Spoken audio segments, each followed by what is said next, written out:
First of all, if I have a square root of a product, let's call it a times b, then that is absolutely the same thing as the square root of a multiplied by the square root of b.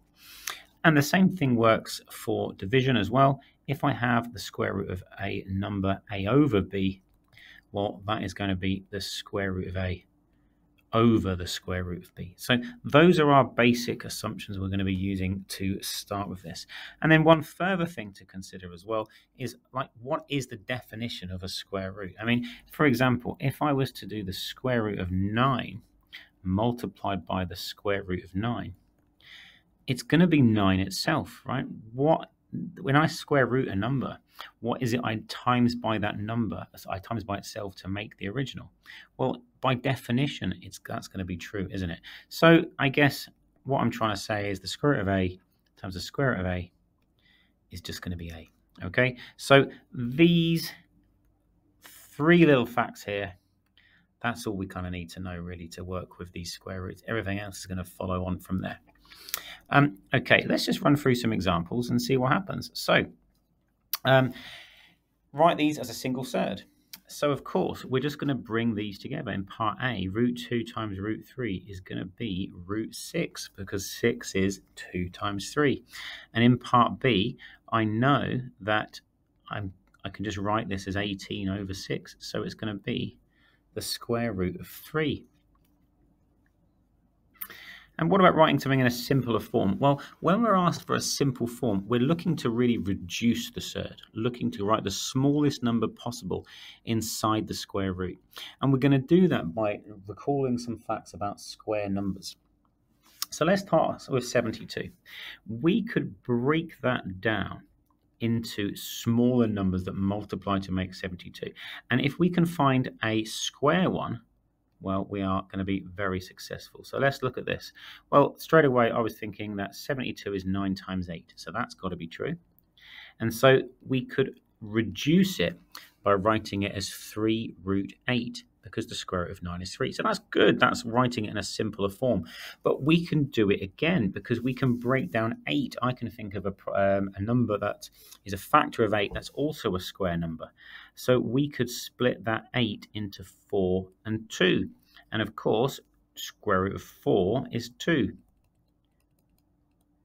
So overall here, what we've got is 6 root 2. That is the simplest form of root 72. Okay, now rules of algebra and rules of numbers work with surds too. If I have to add them, well, as long as I've got the same number inside that square root sign, I can bring these together. If I've got 3 root 3s plus 5 root 3s, overall I've got 8 root 3s. If I've in part B got 2 root 2 and I take away 5 root 2, overall then I've got minus 3 root 2. So we can collect them up just like we can x's or anything else. It all works still. But of course, we can only do that when we've got the same number inside the square root. So sometimes we've just got to work on it a bit to get that to become apparent. Let's take a look at this example. The 75, it's certainly a 25 as a factor. So I could write that as square root 25, square root 3. And of course, the 27 has 9 as a factor. So I could write that as root 9, root 3. And what I'm trying to do here is get both of those terms to be root 3, and then I can collect them together. So this is going to be 2 times 5 times root 3 minus 5 times 3 times root 3. So I've got 10 root 3 minus 15 root 3, and now I can bring them together. I'm going to end up with minus 5 root 3. Now, what else can we talk about? Well, we can certainly talk about brackets and how to work with brackets and surds at the same time. Just like any other number, we're going to be expanding them, right? So in part A, we'll have, well, 6 times root 5 is just 6 root 5. And root 5 times root 5, as we've learned already, is just 5. So this will simplify to be 6 root 5 minus 5. When we're doing double brackets, I would advise you to use a table rather than the FOIL method. The reason for this is it can just get a bit complicated, and it's good to have a visual. It's not the sort of thing you can do quickly sometimes in very complicated situations. So write them out as a multiplication table. 6 times 1 is 6. 1 times root 3 is root 3. 6 times 2 root 3 is 12 root 3. Now then, 2 times root 3 times root 3, well, those two root 3's are going to make a 3.